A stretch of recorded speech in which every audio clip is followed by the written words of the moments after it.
cow! He's a zombie. Oh, take off! Look at that table. Zombies don't play pogs.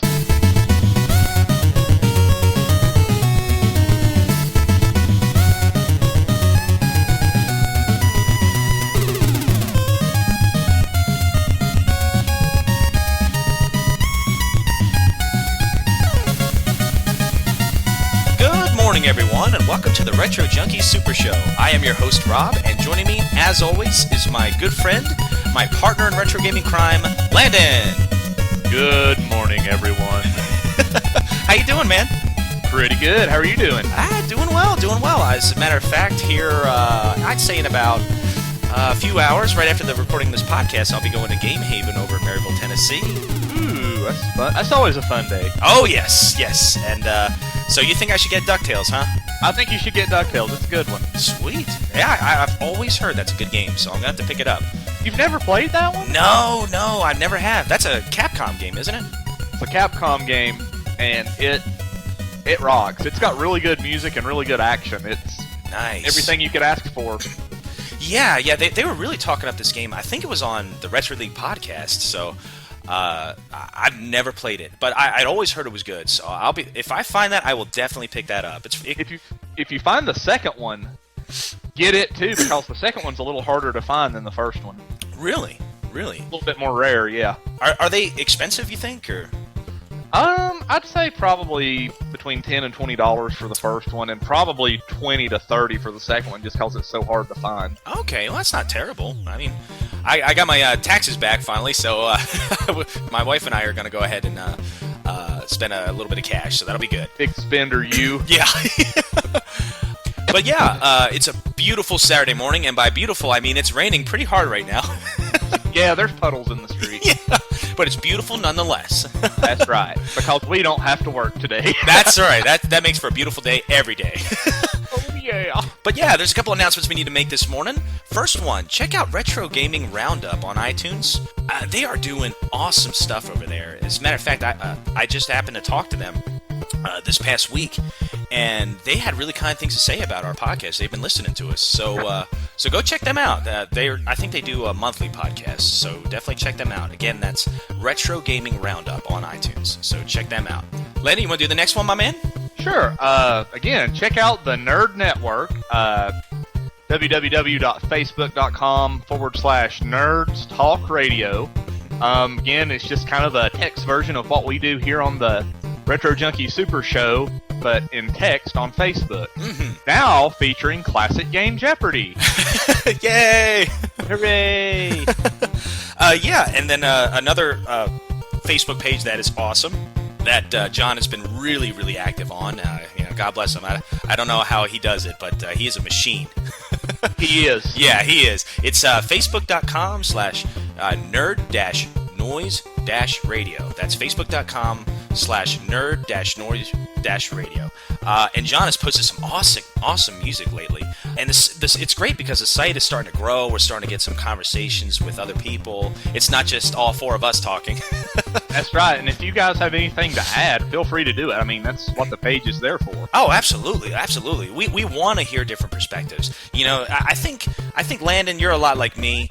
I'm more of I like the hard rock sound of video game music. Like, you know, when they have, you know, more of a rock style to them. Mm-hmm. But I think John is more like the jazzy, kind of complex sounding kind of guy. And I'm not sure about Tim. I don't know what he's into. But yeah, it's cool because we have very different preferences. And John tries to pull a little bit from each kind of genre of music that's in video games. So check that out. As a matter of fact, this week, he featured a lot of Zelda music, Metal Gear music, Mortal Kombat, Alien Soldier, and Crew Ball. Hey, that's your favorite. Yeah, that's one of my all-time favorites. So check it out. That's facebook.com/nerd-noise-radio. Another cool announcement I got to make is Nintendo Force. Their digital download for issue 2 is available today. I just found out this morning. I got an email from them. So I haven't gotten to download it all yet. As a matter of fact, as we're recording this, it's downloading the full version. But I did get to see the front cover, and it looks like they're going to be reviewing the new Luigi's Mansion Dark Moon game. Ooh. Have you played the original Luigi's Mansion? I have not. I haven't either. Yeah, I've always heard it's a good game, and you can probably find it pretty cheap on GameCube right now, but I've never played it. I feel like a heathen for not playing that game. Well, I'm there with you, buddy. Another thing Nintendo Force Issue 2 is talking about this issue is 30 years of Luigi's, I guess, game appearances. Then and now look at the Castlevania series, which I'm really interested in. I would like to read that. Me too. Huge Castlevania fans. Some previews, about 40 reviews it said, and of course the comic books too. I always love the comics in those. Yeah, or they had the Nestor comics in there too, with Nestor and Howard. You remember those, where they would like parody the games? I forgot all about that. I love those comics. Like the Nintendo Powers that I still have that aren't like in shreds or thrown away. Mm-hmm. Like I'll read those Nestor and Howards and just be like, this is pretty funny stuff. Yeah, I forgot all about them. I haven't probably read one of those in 10 years. I remember when Nintendo Power did the Legend of Zelda, like the Link to the Past comic, like the big epic comic. Yeah. That was awesome. Huh. Oh, man, I'll have to check it out, man. It's been a long time. As a matter of fact, there's a game store in the Foothills Mall in Maryville, Tennessee. That's, that's like about a mile from Game Haven. I know what you're talking about. That's a good store. Yeah, it is. It's always hot in that store. They never have an air conditioner in there, but I guess around this time of year it doesn't matter. But yeah, in that store, there's a section dedicated to old Nintendo Power magazines now, or issues right now. So I might have to try to pick one up and see if I can find them. Yeah, try to find the Castlevania 2 Nintendo Power. Yeah. I wanted that one, and that cover on that one was creepy. Oh, I know, where Simon Belmont's holding up Dracula's head. Yeah. It's like, you can't get away with that today. I remember back then, kids those days, they were freaking out when they saw that. Parents would complain and everything. That was a very controversial Nintendo Power cover, so I would like to get it just for that reason. Yeah, definitely. Not to mention a walkthrough of Simon's Quest. That is a hard game if you don't know what you're doing. Yeah, definitely. And that was back before the internet for all you youngsters. Yeah. That was the only source of information we had on those games. Yeah, there were no walkthroughs. If you weren't playing with power, you didn't have any power at all. That's right.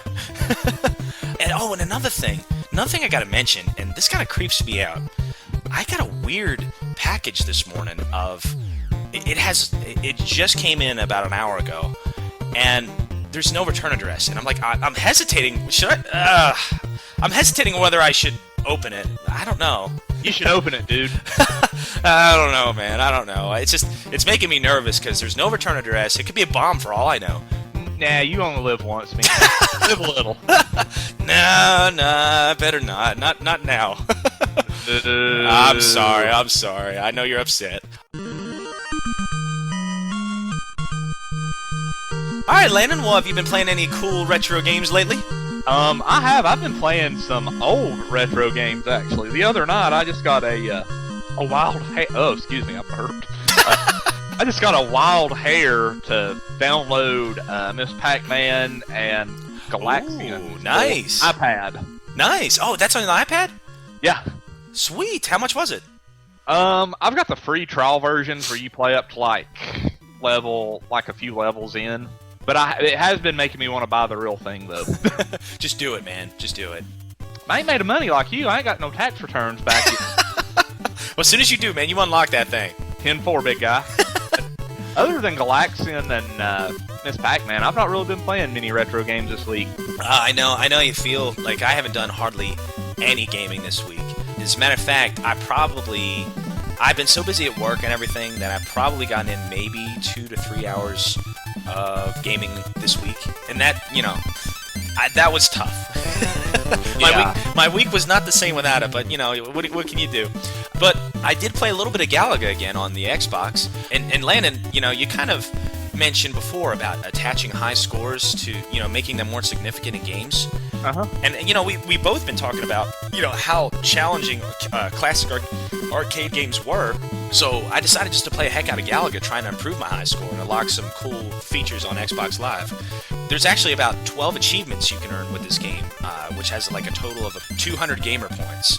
Oh wow! Yeah. So I've gotten a few of the achievements, like the Stage 10 achievement, the Scorpion achievement, the Dragonfly Award. But my proudest moment is when I earned the perfect bonus achievement. Where you remember that? Like there was a challenging stage, and then Oh yeah, I remember the bonus stage. yeah.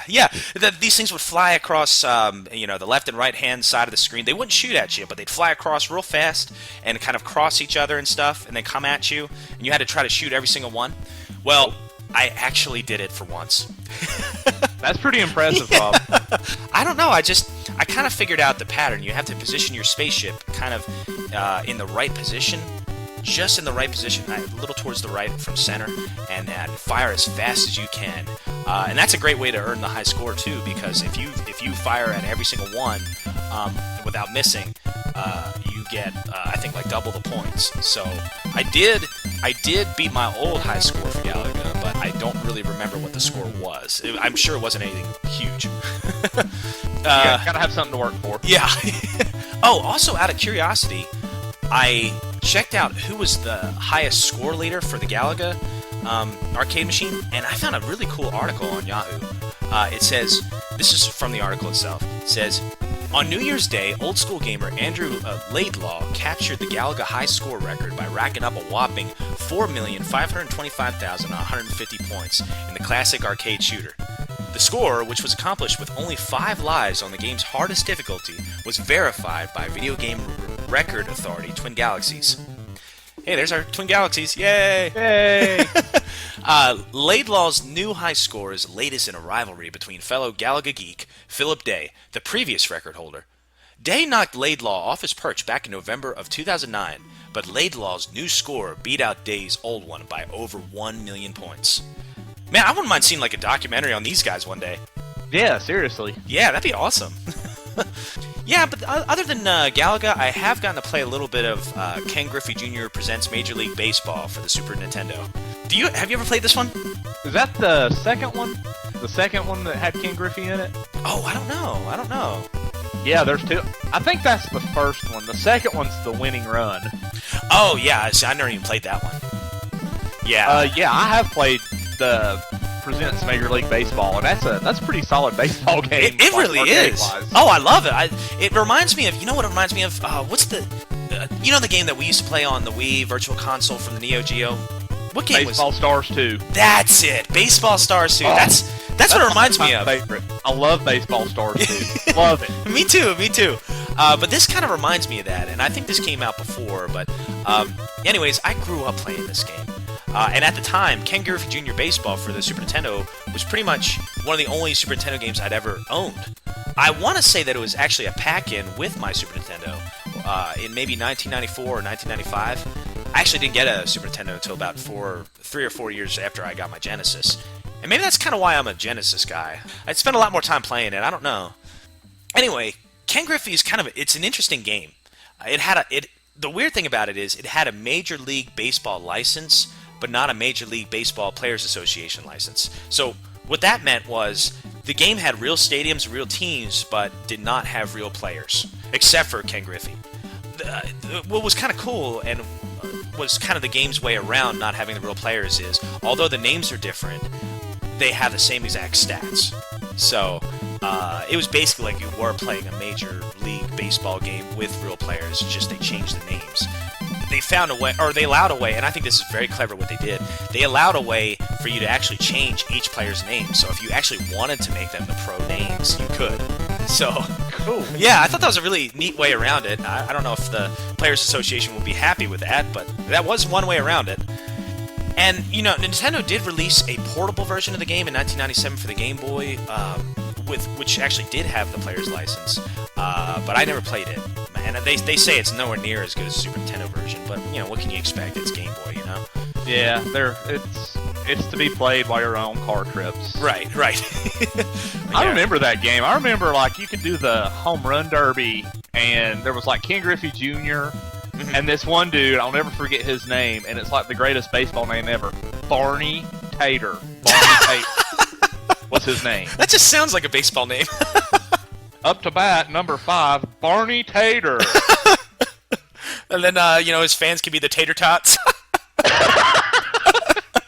Yeah, I like that. Or the Tater Patch, I don't know. The Tater Patch. You can sit at the Tater Patch and be one of the Tater Tots. Yeah, so actually, I decided to play this game for the first time this week in probably 10 years or so, and I decided to play it the Philadelphia Phillies, and it's kind of cool. The Phillies, boo. Oh, take off. No way, go Braves. Yeah, it's kind of cool because sometimes in video games, when you're playing them as a kid, you don't realize the subtle things that make the game great. And now that I've played it all these years later, I can see it. And what's really cool about this game, I never knew before, is for every city or every team you play, they kind of have like pop culture references for each team. Like, for instance, for the Philadelphia Phillies, I noticed something that was pretty awesome. There's a guy named R. Balboa. Yeah, it was awesome. And it says, and then guess what? There's another guy named A. Creed. No. I swear, that's Apollo. Awesome. Yeah. Hey, maybe I'll fight Apollo, maybe I won't. Hey. I like how Rocky turned into Tony Danza. Yeah, they're kind of one and the same if you think about it. That's another discussion for another time. Yeah, for another podcast. They even had a guy named L. Bell for the Liberty Bell. So I was like, wow, I never even noticed this as a kid. I just completely overlooked it. But now it's really awesome to see. So, anyways, great game. Ken Griffey Jr. Presents Major League Baseball is fantastic. It's not a serious baseball game, and it doesn't even try to be. It's very funny. Like, you actually look at the sprites of the players and everything, and, you have the real scrawny guys. Usually they're the pitchers batting, and then you've got, like, these huge muscular guys, with a totally out of proportion upper body, batting and stuff. And usually those are the hard hitters. So, I don't know, it just reminds me of baseball stars, too, so much. Even when you strike out, the player will actually look at the screen, I guess it's supposed to be toward the umpire, and he goes, "Oh, come on!" Yeah, I like that. Yeah, or they'd break the bat or something if they struck out. It's just, I don't know, I love that. You're pretty strong when you can break a bat over your knee. Yeah, dude, I've only seen one person do that, and that's like Bo Jackson. Yeah, he must work out. He must. Oh, but anyways, I guess that's it for the retro games we've been playing, my friend.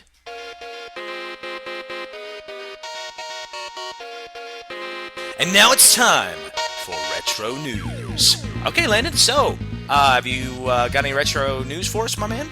I do, and this is actually pretty big because it just happened yesterday. Really? Yeah.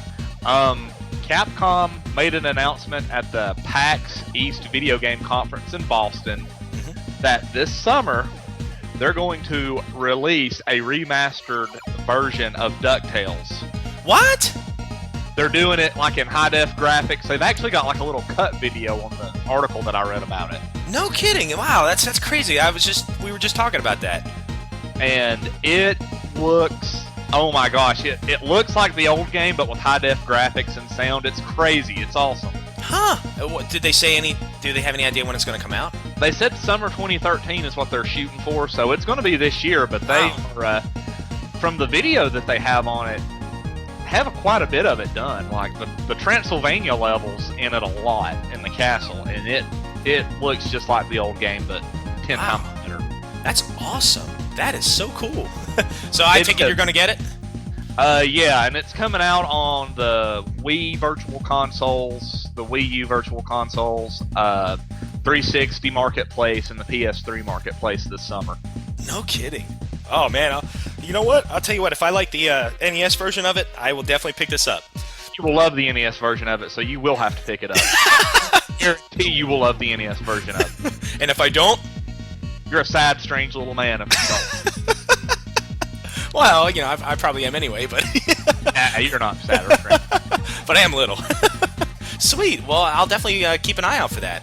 I've got a little bit of news, and it kind of ties close to home for me personally because, anyways, what it is, it's called the Final Round Tournament, and I think it's the 16th annual Final Round Tournament, and it's set in Atlanta, Georgia, and I think it's from Friday, March 29th to Sunday, March 31st.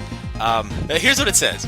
The 16th installment of Final Round is back and better than ever. Thank you everyone that attended the Final Round 15 tournament in making it the biggest fighting game tournament of the East Coast, with over 1,500 competitors from around the world competing to be the best in their favorite games. Okay, so this is an annual tournament based on about four fighting games. Yeah. Super Street Fighter 4, there's one. King of Fighters 13, Soul Calibur 5, and Tekken Tag Tournament. Tekken Tag Tournament 2. There's a tongue twister for you. Ooh, yeah. And it takes $30 to enroll into this tournament. The thing that I think is really, really cool about this fighting tournament is whoever wins gets $5,000, and I know a guy who is going to be doing it. As a matter of fact, he told me all about it. I just learned about all this stuff yesterday. I went to go visit my sister and her boyfriend. His name's Justin. And by the way, Len, have you ever met Justin? I've met Justin. I like Justin. Yeah, He's a nice guy. he is. He's the coolest guy. I couldn't ask for a better guy for my sister to be with. He's just a nice guy. And he's like one of those guys that he's so smart and humble, and like he doesn't, I don't know, he doesn't come across cocky. He's actually really quiet, you know, and but you can just tell he's so smart. But anyways, he was in it last year, and he was telling me that he was in the Soul Calibur division, and he was fighting a guy, and he was like neck and neck with the guy. He'd won a round, the other guy had won a round, and then they went into a final round, and he lost the fight by like one punch or kick. And that same guy ended up being in like the top 8 of the entire tournament. Justin, like, he's gonna come back with a vengeance this year. I hope so. I'm really rooting for him. And I hope he wins. If he wins, even if he doesn't win, we need to get him on the show and just ask him what it's like at one of those big competitions. Yeah. I was just thinking that. I think we could do an interview and he could tell us what it's about. Maybe this year, and then maybe next year. You know, if we have the money and stuff, we could go out there and interview somebody else, maybe who organized the event. That'd be awesome. That would be cool. Yeah. No kidding. If we have the money, I don't ever have any money. Yeah, me neither. I know, that's why I said if. If we win the lotto, basically, is what you're saying. Yeah. Yeah, we will gladly take donations. You know, if anyone wants to send us some money or something like that, we will put it to a good use. If it would go towards retro gaming for the podcast, we will gladly take donations. And I'll dance for every nickel. And if you give him a quarter, he'll dance all night. This is true.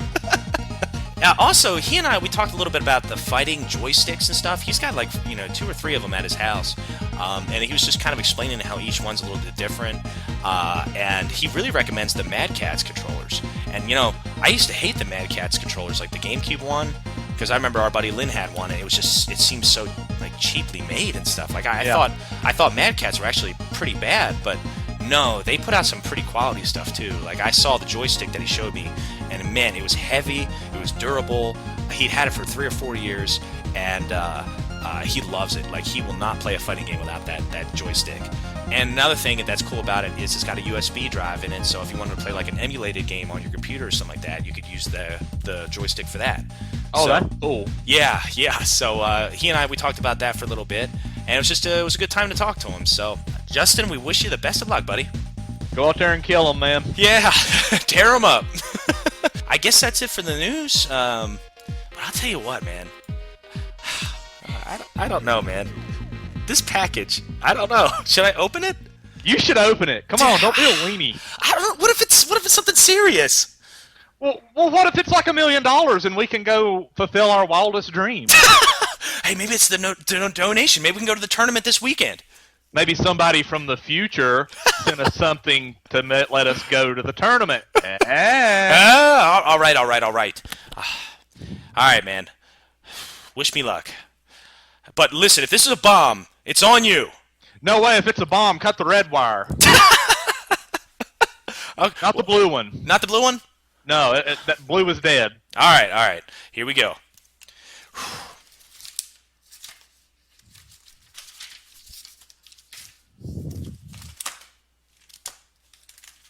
What the heck?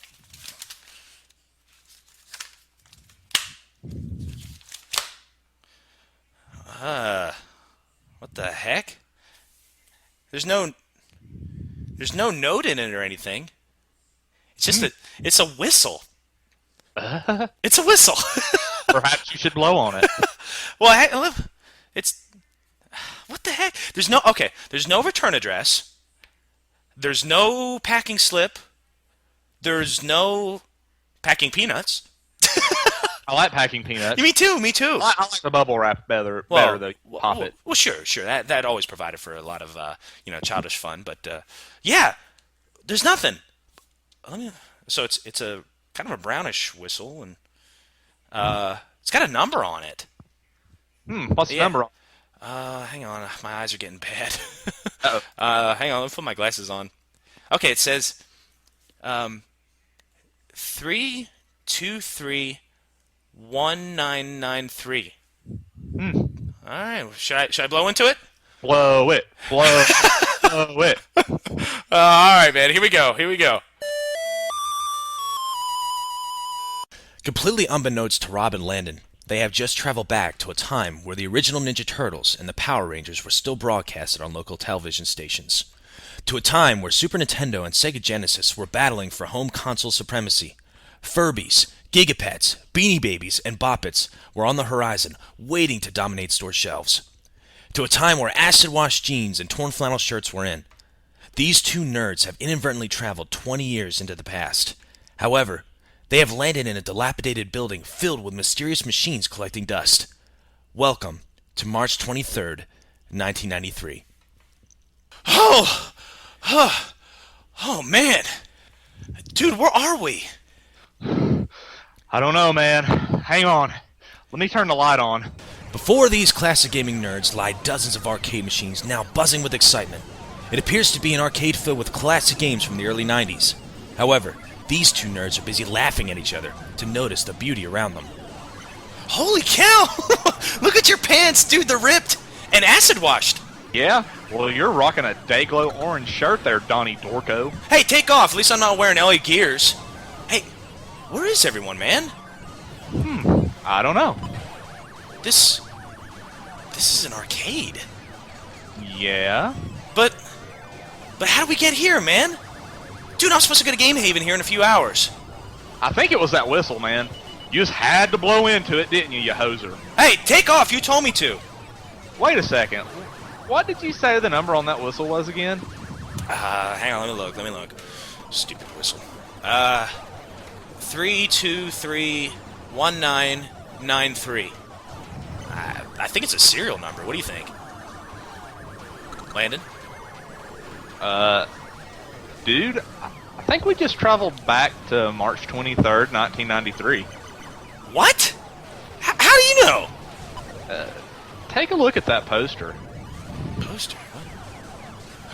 What? Is that... No. It can't be! In the center of the arcade, above the machines themselves, hangs a poster for the vile Teenage Mutant Ninja Turtles 3 film, an abomination to turtle fans everywhere. No! It's okay, Rob. Settle down there, big guy. No, okay. man. No! That poster represents one of the darkest times of my life. That film nearly broke me, man. I mean, out of all the villains, they pick a cowboy with a parakeet? No. Landon, what are we gonna do, man? We're in an arcade. Why don't we play some games till we figure something out? Oh my gosh. Alright, man. Maybe you're right. For the first time, Rob and Landon look around the place, revealing all the classic arcade machines from the early 90s. Street Fighter II, NBA Jam, X-Men, Turtles in Time, Mortal Kombat, The Simpsons game, and dozens more. Dude, look at all these awesome games! Holy cow! Dude, I forgot about all of these. Look at this one. The Simpsons Arcade. This beat 'em up came out in 1991, and if you'll notice, there are some generic characters in this game that aren't in the show.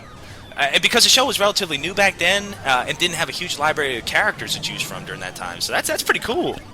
That is cool. Did you know that if you get shocked as Marge, that she has bunny ears inside of her beehive hairdo?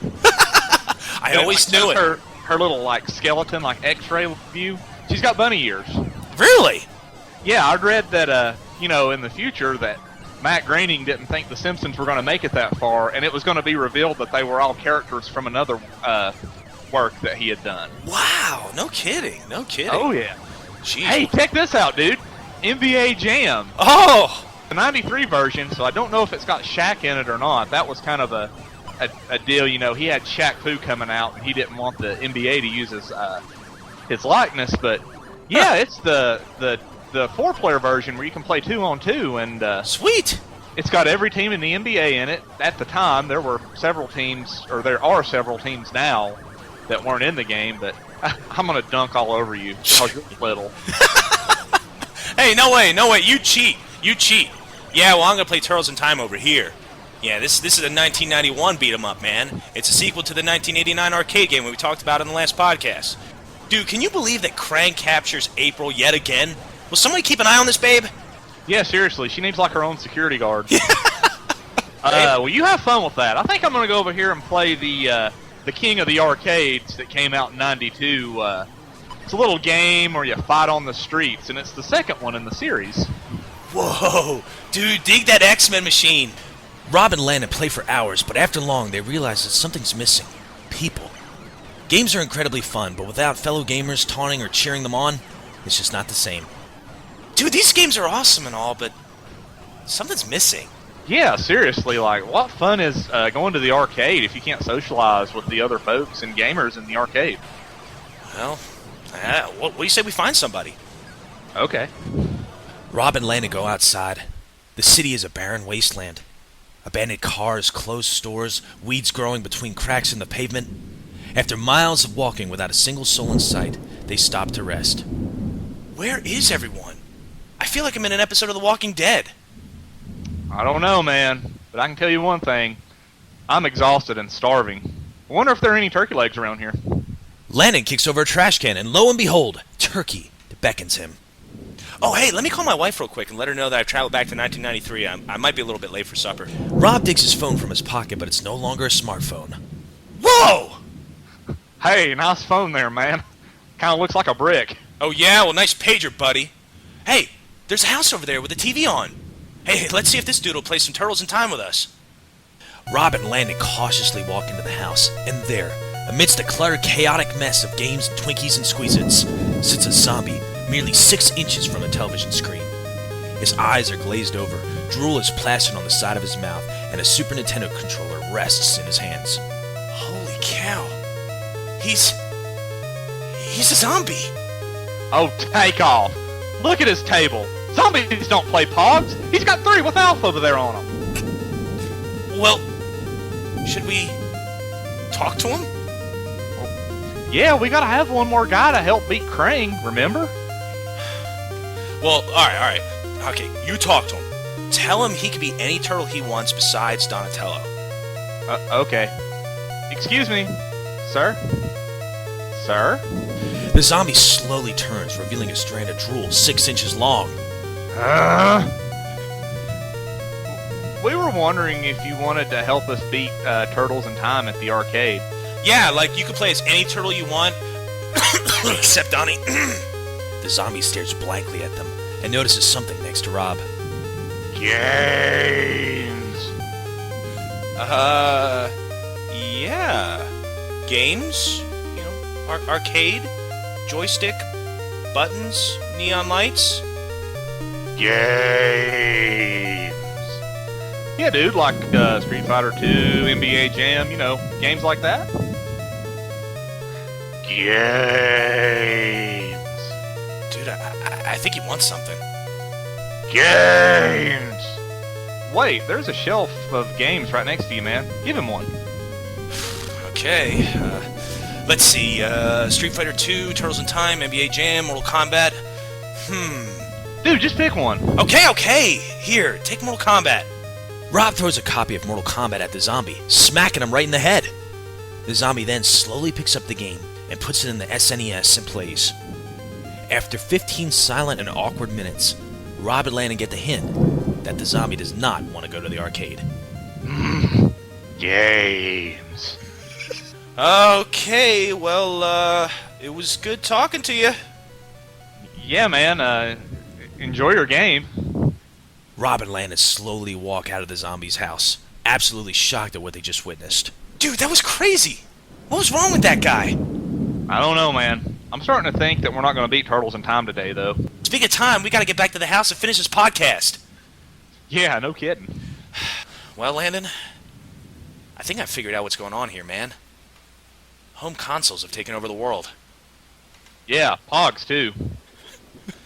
You know, it's like, although home consoles can outdo most arcade games, there's something special about gathering around an arcade machine, you know?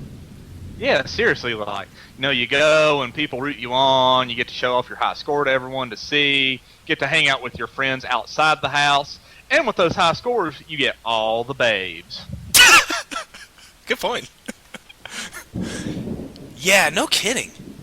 Still, Rob tosses the Zelda-like whistle back and forth in his hands, looking a bit depressed.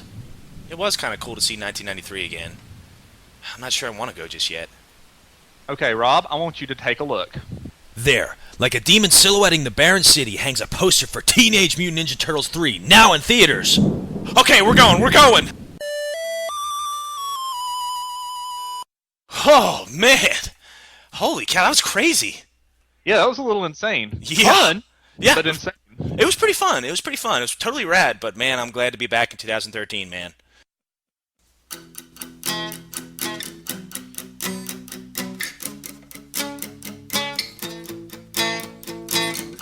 Looking back in time, must have lost my mind. Dug a lot of things, and now I wonder why. Furbies were in, Power Rangers too. Rocked my neon shirt with my light-up shoes. Collected the Pogs, had a yo-yo too. Fed my Giga Pet, caught my Pikachu. There's one thing I miss, that's those Saturdays, spending my allowance at the local arcades. When did my arcades go by? My arcades. When did my arcades go by? Looking back in time, didn't get it right. Guess I should have played every game in sight. NBA Jam, Street Fighter 2, X-Men for me, and Mortal Kombat for you. Killer Instinct was rad, WrestleFest was sweet, but the Ninja Turtles swept me off my feet. I'll never forget those golden days, saving April O'Neil at the local arcades. When did my arcades go by? My arcades. When did my arcades go by? My arcades.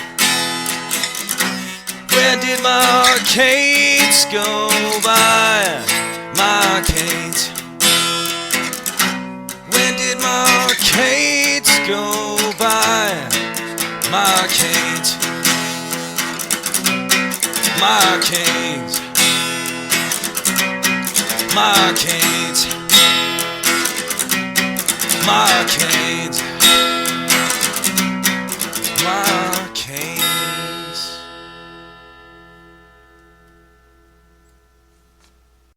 So Landon, let me ask you this. Okay. I know this is really hard to pick, but what is your favorite arcade game from the 1990s?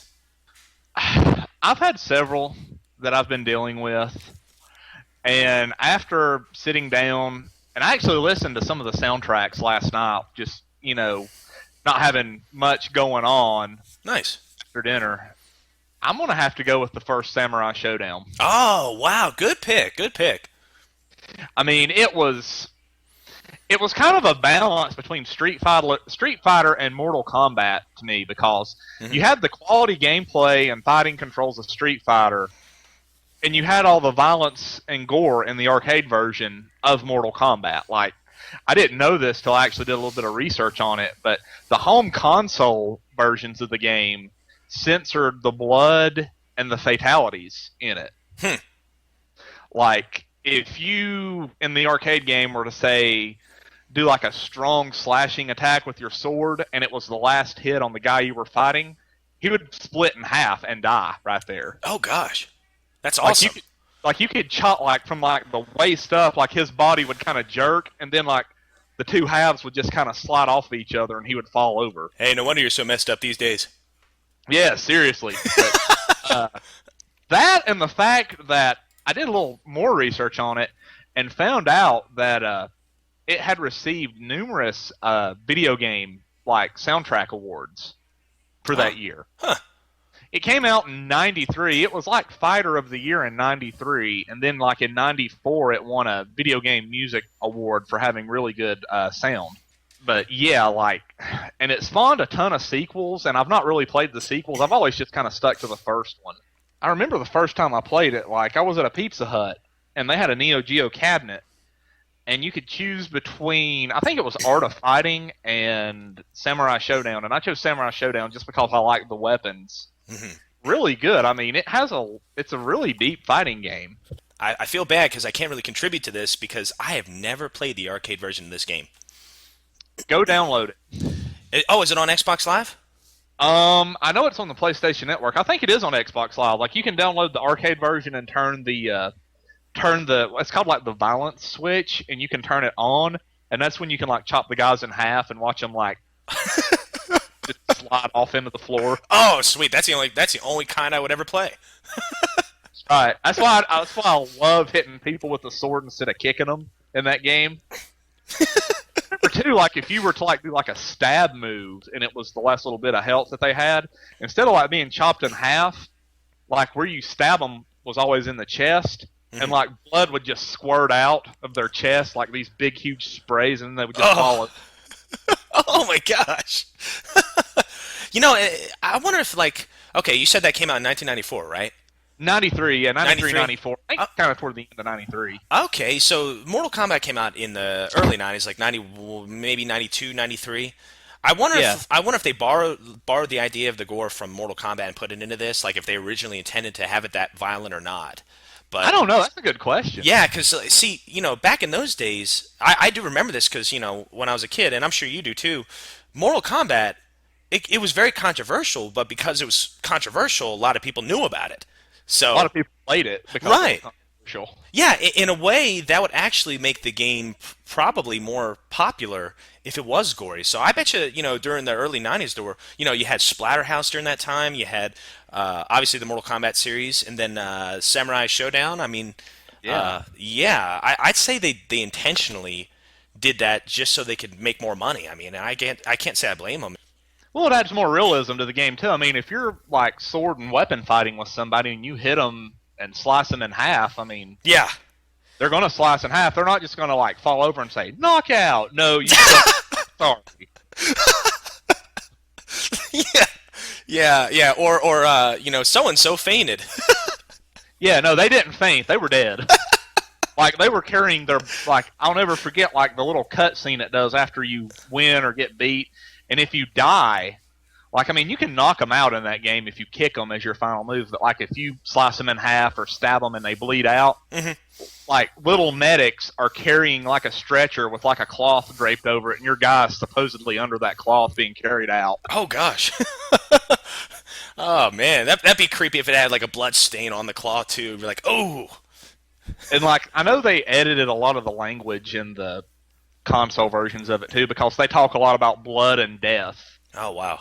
The characters do when they win, like, I'm the death dealer or whatever. Yeah. They had to edit that out. Yeah, or I will drink your blood. Yeah, seriously. Excellent dancing impersonation there, Rob. Very clean. Thank you, buddy. I've been working on that. Oh, man, it's so sweet. Excellent pick, man. So you say it's on Xbox Live? I think it's on Xbox Live. I know it's on the PlayStation 3 network. That's where I downloaded it at, so I'm pretty sure it's on Xbox. Awesome. Well, I've got a little bit of, I think I got about 800 points left, and I kept going back and forth on what I wanted to get. I think I had gotten, I want to say Gauntlet and Streets of Rage, and I think I've got about 600 to 800 points left, and if it's around that price, I'll pick it up. Sweet, man. Well, so is that it about Samurai Showdown game? Yep, that's all I've got on it. Sweet.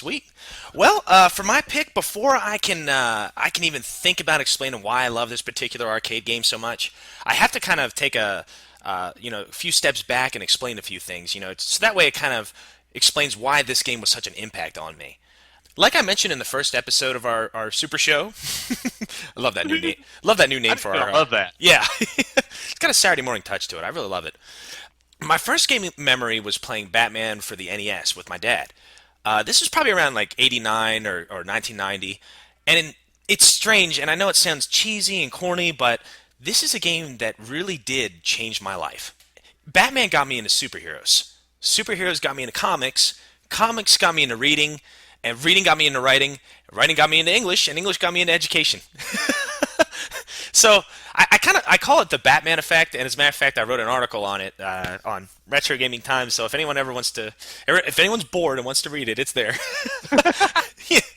But anyways, flashing back to 1990 again, I asked my dad if there were, because I was playing Batman. I love that game. And one day I remember asking him if there were any other superheroes out there. Were there any other people like Batman? And he told me all about Superman and Spider-Man and, kind of their respective villains and everything. So early on, I had this fascination with superheroes and villains too. Like I like Joker a lot too. And one day, I'll never forget this. One day, my dad came home after work and he told me that there was a dollar store in Philadelphia that actually sold comic books at the back of the store. And it was he brought home like a 4 pack. There was four. He got four for $1, which is an amazing deal. Wow, yeah, that's pretty cool. Yeah, I mean, granted they were kind of off-brand comics and stuff, but for me as a kid, I just loved looking at the pictures. I guess it's funny because I guess Dad kind of thought that I was going to end up cutting them up and taping them around in my room. Yeah, he was right. Ha ha! Yeah, so maybe that's why he got the cheap ones. Good, Dad. Yeah, very smart. So, anyways, one Saturday, a couple weeks after that, he took me to a dollar store, and this must have been around 1991 or 1992, and I found a particular comic that stood out to me. It was I remember looking at it, and there was a group of superheroes that I'd never heard of. Like I read the title, I was like, "Huh, I never heard of these guys." And then there was one particular guy who had these giant claws made out of metal. And I was like, "Whoa, that guy's awesome looking." Yeah, and I thought it was like the coolest thing I'd ever seen. And looking back, I think the first issue, like now that I'm looking back, I think the first issue I had actually seen that day. See, oh, by the way, it was X-Men. I'm just gonna go ahead and get that out of the way. Yeah, thanks for clarifying. Yeah. I think it was one of the issues. See, they've revamped the series in the late '80s, and I think it was one of the first issues of that. And it had a picture of Wolverine on. I think it's issue 1 or 2. So it was actually a really good deal for $1. But the first issue was drawn by Jim Lee, who's kind of a legendary artist who drew for both Marvel Comics and DC Comics. So, anyways, I love the X-Men. I did. I loved the X-Men. I would cut up every X-Men, Uncanny X-Men, X-Force, X-Factor comic that I could find. And I'd tape them throughout my room. As a matter of fact, I had a little toy room in my bedroom. It was like a walk-in closet, but Mom would have me put all my toys in there and stuff. Yeah, she was smart. That made for a clean room. I had and to this day, it's so funny because not long ago I went into that toy room, when I went back up to see my dad, and there's a little corner toward the back, that like on the bottom left-hand side of the corner, I had noticed there was a little cutout of I think it was Bishop from the X-Men. It was him, and I was like, whoa, because I probably hadn't seen that since I was about 6 or 7 years old.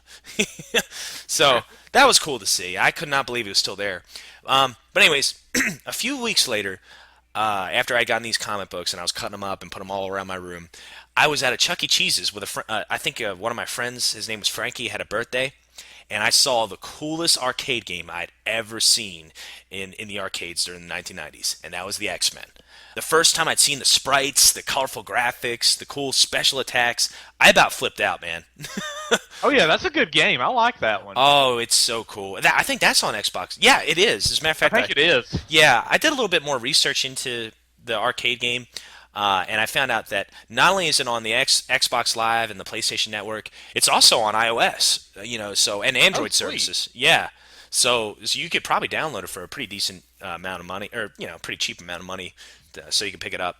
It's a great arcade game that was made by Konami in 1992, and it's like a side-scrolling beat 'em up, a lot like Double Dragon or Ninja Turtles or something like that. It's got a lot of cool characters in it. I remember Cyclops was in it, Colossus. These are the guys you could play as: Cyclops, Colossus, Wolverine, Storm, Nightcrawler. Some of the villains, obviously you had Magneto. And the cabinet art. Man, it was beautiful. You remember? Have you ever seen one of these? I have. It's pretty. It's awesome. It's a neat Yeah, cabinet. yeah, so good. Like they have the X-Men on the front. They've got Magneto, kind of like almost like a dark silhouette above the X-Men. It's just a beautiful looking cabinet, and it's massive. There's four playable controllers and stuff. It's got like a wide screen, so you can see a lot more of the enemies coming at you from the left or the right side. Just a beautiful cabinet. I mean, just I think a lot of times they tried really, really hard to catch your attention with cabinets, and really, when you see an X-Men cabinet, it stands out. It's like Oh yeah. it's the only one of its kind because it looks different from any other cabinet I've ever seen before. But It's a lot like anyways, that Turtles 2 cabinet. It stands out and makes you yeah, want to play. it does, and it plays very similar to the Turtles arcade game, which is a good thing. I mean, that's a great game. Some of the villains you'll see in there, like Pyro's in there, the Blob's in there, Wendigo is in there, or Wendigo, or however you say his name. Nimrod's in there. Damn. Yeah, Juggernaut, the White Queen, she's in there. The Sentinels are in there. Villains in there. So I played that during that day at Chuck E. Cheese's with a couple of my friends, and my friends, see, they didn't understand how awesome this game was because I guess they were so excited to do everything they possibly could at Chuck E. Cheese. They'd like play with me for like a minute or two, then they'd get bored and they'd go off, and I'd be the only one at the machine. I'm like, come on, I need help. I'm gonna die. Yeah, I gotta go with the X-Men arcade game. That was my favorite arcade game from the 1990s. It was really close between this and the Simpsons game. It was really close between the two, but I finally went with this one because this one just seemed to have a lot more to do with my personal life. Because growing up later on, okay, Batman got me into X-Men, then X-Men got me into the cartoon and the comic books and everything. It just had a more of an impact on my childhood. Like I watched. Did you watch the cartoon a lot? I did. I watched the cartoon every Saturday. Oh, I loved it. I love that intro scene. Yeah, it's a good one. Oh, great. But yeah, I got to go with X-Men from the 90s arcades. That is my favorite game from the 1990s arcades. That's not a bad pick. I think both of our picks were really, really good. Yeah, I agree. I agree for sure. Well, let's share some. Let's see what the fans had to say about their favorite arcade games from the 1990s. Okay. Looks like Ron Brown. He says Street Fighter II is obviously the absolute king of the quarter munchers. It's still played in competitions. As a matter of fact, it's going to be played in Atlanta here in a little bit. After every Go, single Justin, go. Yeah, go Justin, go. Every single iteration of the series, Street Fighter II still stands tall. Super Street Fighter II is the best, and he puts end quotes, version, though, with Fei Long, Cammy, DJ, T-Hawk added to the mix. And don't forget about Akuma. Oh, don't talk about Akuma. I hate Akuma. Akuma Matata, what? Dude, Akuma Matata beat my head in a lot. So, hey, if he beat your head in, hey, at least you didn't have any worries for the rest of your days because you were dead. You know, you always know how to make me feel better, Rob. Yeah, Akuma's pretty tough. Yeah, he says here, being one of the baddest dudes ever. But yeah, Ron says, I can't express my love enough for Street Fighter II and pretty much every other coin op made by Capcom. Other favorite companies include SNK, Neo Geo, Sega, Namco. I love my fighting games. Tekken, Soul Calibur, or Soul Blade, all of Capcom versus series games, King of Fighters, Samurai Showdown. Hey, there you go. There we go. Yeah, Art of Fighting. Man, there are just too many. So excellent post there, Ron. Oh, yeah. Ron also said another close one was Killer Instinct. He put, man, those graphics were unrivaled for their time. The SNES version was great, but didn't have those awesome graphics. Still did a fantastic job, though. Killer Instinct needs to be brought back to the current or next-gen systems from Rare Games. I know I'd buy it. I would, too. I loved Killer Instinct. Oh, gosh. Me too, man. Me too. I loved that game. I was always a Saberwolf guy, but I loved that game. I could do some damage as Jago. I always liked playing as him. I know. You were saying that the other day. I cannot believe that you were good with him. I thought his controls were so complicated. He had a lot of, half, back down, forward down, back type attack. Oh, I know. I hated those. But yeah, Killer Instinct was awesome. Not Killer Stink, but Killer Instinct. No, nothing stinks about that game. No. It stinks that they haven't made a sequel in a long time. Yeah. Boo. Yeah, boo. Do you remember? I don't know if you ever got this, but for the Super Nintendo, they had for the Killer Instinct release. Inside the box was also it was a CD. It was like a music CD called Killer Cuts. I remember that. Yeah, dude, there were actually some pretty good songs on there. Oh yeah. Yeah, typical '90s music, but man, it was great. I remember like rocking out. I had like a little CD player and stuff, and I had just gotten for Christmas or something like that year because I'd always had the Walkman, the tape player. So I thought I was real big and bad. I had my CD player. I was blasting Killer Cuts on my way to school. Oh, little Rob. Oh, good times, good times. Okay. All right, our buddy Big Al says mine was Street Fighter 2. I remember going to the 7-Eleven after school, putting the quarters in the machine, and waiting my turn, and then dominating with Ryu and E Honda. Man, what a day! I was always kind of an E Honda guy. I liked Blanca a little bit, but Ryu's probably my guy. I always liked Ryu and Ken. Yeah. It depended on what mood I was in, and then I could play a Sagat really well when he got put into the mix as a regular character. Yeah, that's right. That's right. Our buddy Bob says, "Gosh, how could you pick just one? The level of blood and violence introduced to us by Mortal Kombat can't be overlooked, though." So I'm saying he's probably going with Mortal Kombat, and I agree. That game, I remember my mom didn't really want me playing that game because she saw somebody like on the news or something playing as Kano, and he did the heart rip fatality where he rips the heart out. Oh, nice. She's like, "I don't know if I want you playing that." I'm like, Mom, it's just a game. It's not real. I don't want you to do that to your friends. It's like, yeah, it's like, if I could do that to my friends, do you not think I'd already be doing that by now? Hey, check this out! Oh! It reminds me of that scene in Dumb and Dumber where, You put it in the doggy bag? Yeah! Oh, now if they had that in Mortal Kombat, man, I would buy a cabinet just for that one part. It's like, I gotta spend $5,000 on this just to see that one part. Yeah, then I get at the house, I was like, it was worth it. Oh, yeah. All right, next one is Jay Palmerville. He says Street Fighter 2, Mortal Kombat 3. Oh, which is an interesting pick because I think didn't we talk about that in episode 3? I think we did in 3. Yeah. So if you haven't heard episode 3, talk about why we think that's a pretty interesting pick. So go check that out. And Area 51. So good picks. All right, Landon, next one, my man. Rob Hefner says Metal Slug, The Punisher, Teenage Mutant Ninja Turtles, Avengers, Battletoads, and of course The Simpsons. All of those are really good picks. Yeah, I can't disagree with one of them. I like Metal Slug. That's one of my favorite running guns ever. Yeah. You know what? The Xbox ports of those games aren't that bad. They're not bad. No, they're really good. Yeah. Remember, what does he say? Like, anytime you get a weapon, you go, "Thank you." Yeah. I love that. He was so polite. Yeah. Let's see. It says Sean Gregorovich. Sorry if I said your name wrong there, Sean. He says Teenage Mutant Ninja Turtles because I'd always get my friends to play it, and we'd go all the way to the end. Yeah, it's hard not to play that game, or hard not to want to play that game with your friends. I mean, that's definitely like a team effort to beat that game. Raymond Mata says Ninja Gaiden arcade was pretty cool too. Double Dragon, Outrun, Street Fighter, Street Fighter 2, Street Fighter 2 New Challengers. There are so many more. All those are good too.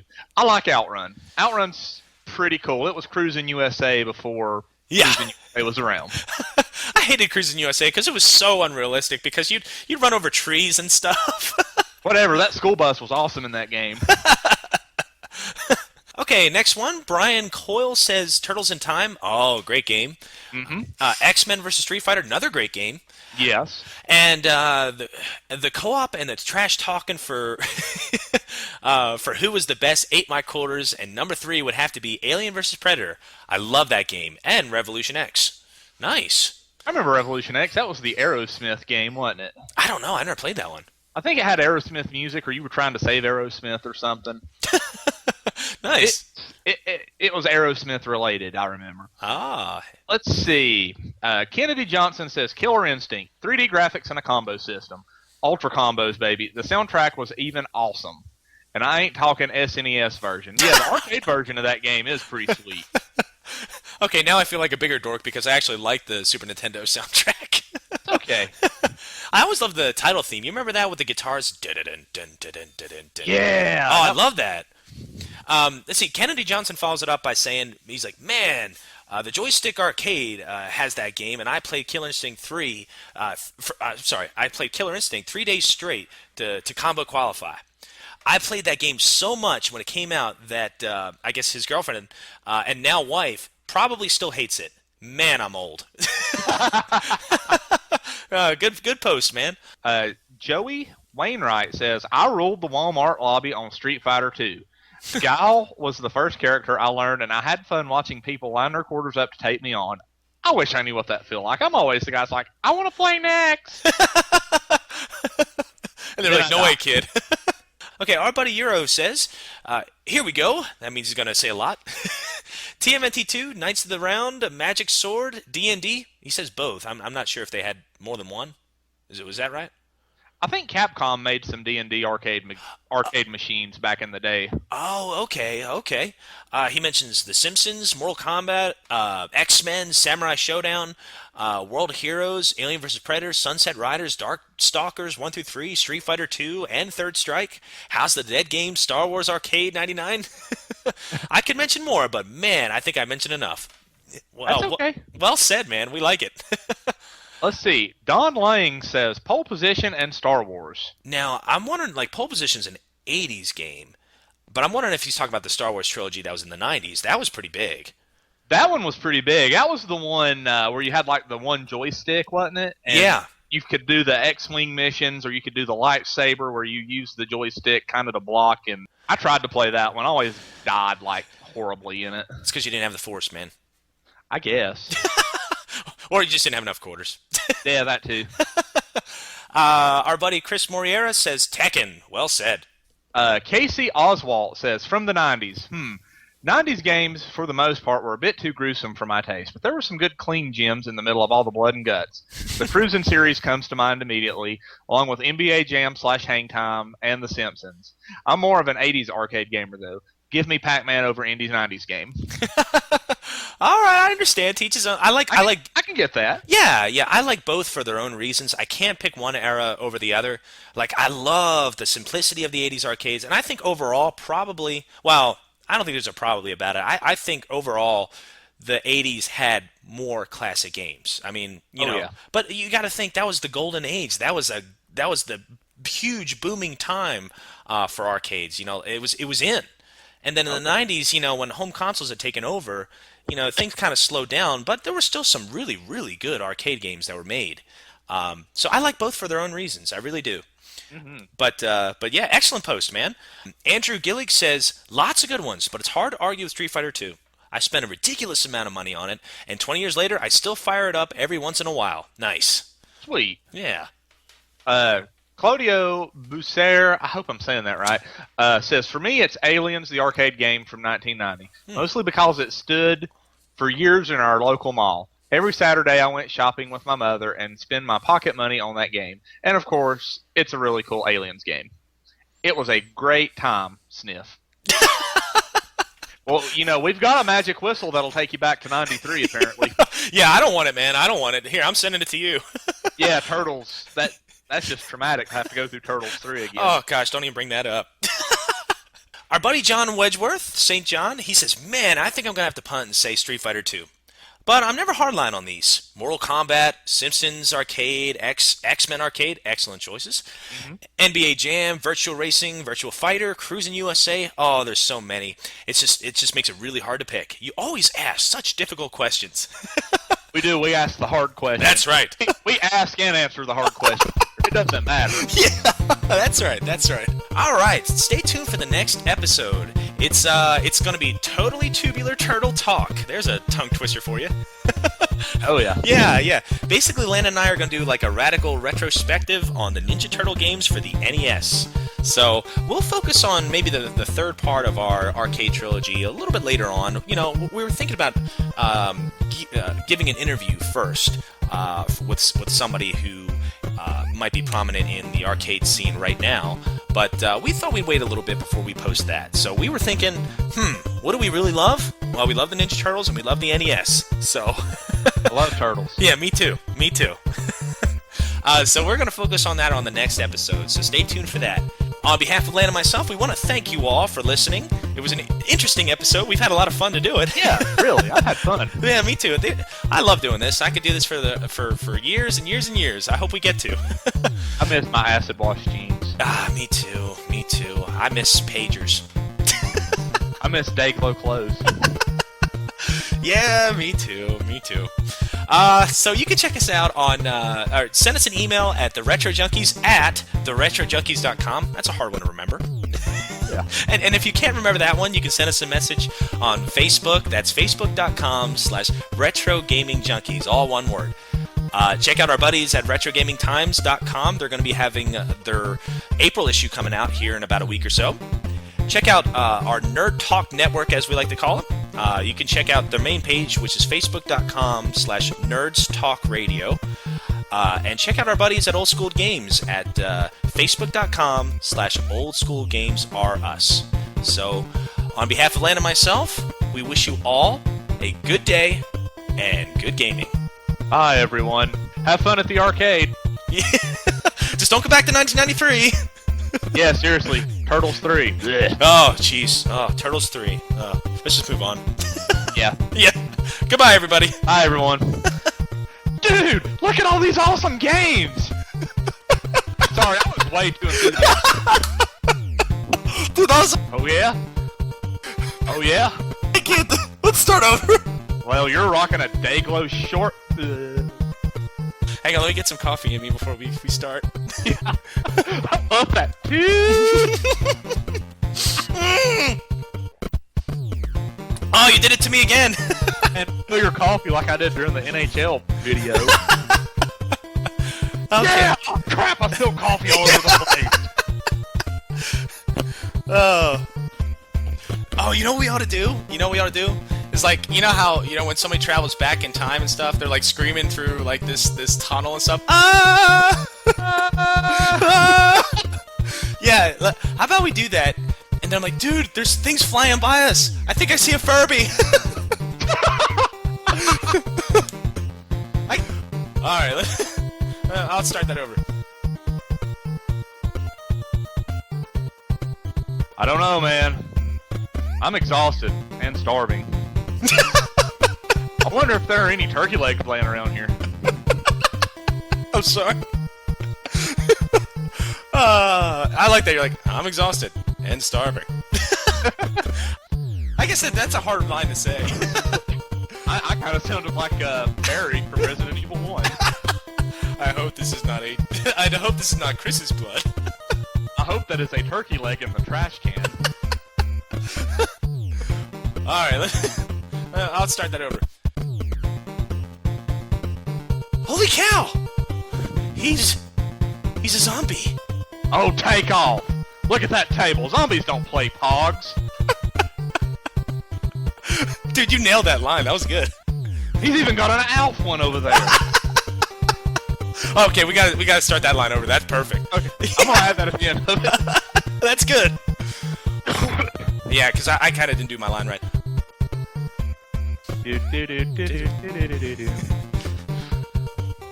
Games.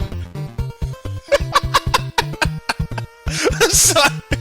I tried to read my line. I couldn't do it. Okay. Okay, can you do that one more time? I'm sorry. Sure.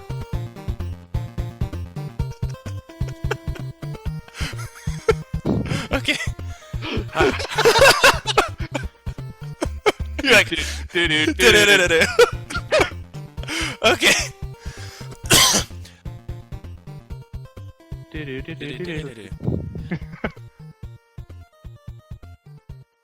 Okay, we're going.